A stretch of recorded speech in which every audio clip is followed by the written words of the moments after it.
Anyone else grow up very religious here? Anybody? Anyone else grow up the type of religious where they're like scared of women in pants? And like, it's not even because of trans people. They didn't even know about that. They were just like, God requires a breeze betwixt a woman's thighs. It's just, I don't know. I never understood that one, personally. You know, like, it's the kind of like religious where you've got therapy bills and emotional scars. That kind of like, I don't know. It was, but I grew up in New Hampshire, so it was a little bit different. But we had like a lot of people. I have to specify. I was raised white, evangelical, non-denominational Christian, and I gotta specify because I'll do shows all over the place in places like DC or like New England, especially. A lot of people were raised Catholic, and they're like, "Oh yeah, I get it. I was raised religious," and I'm like, "No, that's a whole different like." I'm not saying one's better or worse than the other. I'm just saying that they're very different. You know, like I had Catholic friends growing up who were told things like the Pope speaks for God and step in a box and tell this 40-year-old unmarried dude when you touch yourself. But then, like, we grew up hearing things like the devil put in a dinosaur bone to trick you into voting for Democrats. Some of us grew up with a grasp of science and the universe intact. Some of us grew up with our buttholes intact. It's different things. Different souls, different thoughts. I'm not comparing. But now I grew up the kind of they also had they had their church hymns up, but they also get to listen to normal music. We didn't have that. We had Christian rock, Christian rap, and Christian metal. I will die on the hill that the Christian metal is actually pretty good, because I think the source material of religion lends itself really well to metal music. It's a religion where the founder was like murdered with hammers. That's a Cannibal Corpse song, man. But the rap and the rock, that was horrendous. It was terrible, but it was all I had to listen to, and it like ruined me for listening to what we called secular music when I got older. Certain people know exactly what I'm talking about, and those are the people I like talking to after shows. The thing is, though, like I never was able to get into pop music in a way I wanted to, because it always felt shallow. It never felt like the stakes were high enough. It never felt like eternity. Like we had like songs about the rapture. Are y'all familiar with the rapture? Yeah, for none of the uninitiated, the rapture is the belief that, as I was told it anyways, at the end of time, the angel Gabriel will blow his horn, all the Christians will vanish, and everyone else will suffer through the tribulation. Sounds crazy, but when you're 6 and every adult around you is like, this is gonna happen exactly this way, and it's gonna be any day now. Like, I took it very seriously to the point where for a large part of my life, anytime I heard a trumpet, I just had a panic attack. Like, I haven't had sex yet, no! That's why they don't also have Christian jazz, in case you're wondering. Send a lot of 13-year-olds into a tizzy, my young self included. But like we had songs about the rapture, and like I'm gonna quote y'all some of the lyrics of one of these songs. I'll contrast it with some modern pop. You might kind of see where I'm coming from here. This is a song called "I Wish We'd All Been Ready." Already having an anxiety attack. The lyrics go, "The Father spoke, the demons died. How could you have been so blind? There's no time to change your mind. The sun has come, and you've been left behind." That's dark, right? So, then I go, all right, what are people listening to? And the player's gonna play. Like,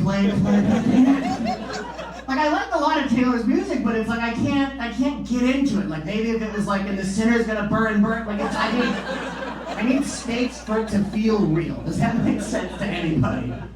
Even like really good music, like Hozier, beautiful, poetic. It's at the end of the day about pussy, and that ain't eternal. You know what I mean? I'm sorry if I'm the one to tell y'all. We all go to the ground, even the hot ones. Ashes to ashes, bust to dust.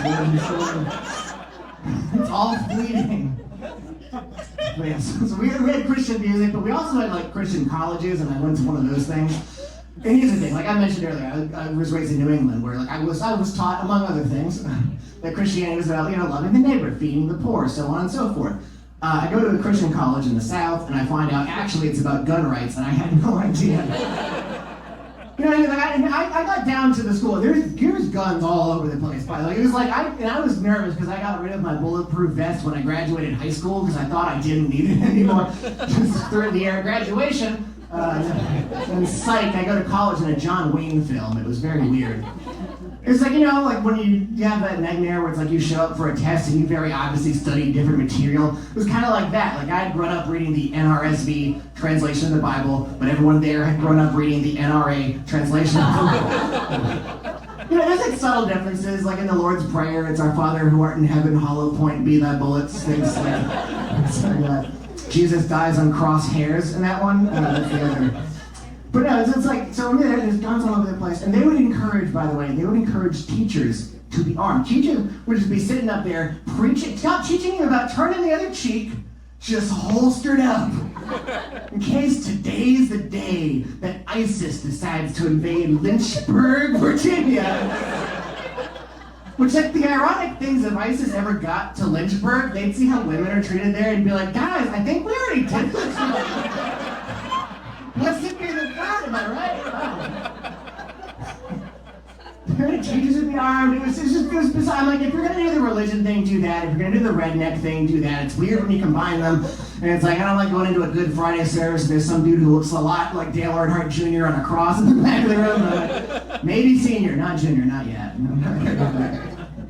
But no, they would encourage students to be armed in classrooms. And I don't know. We'd have like students have guns. You know what we couldn't do in the dorms? Have sex or masturbate. If you're blowing loads, they're going to be lead. That is in the manual.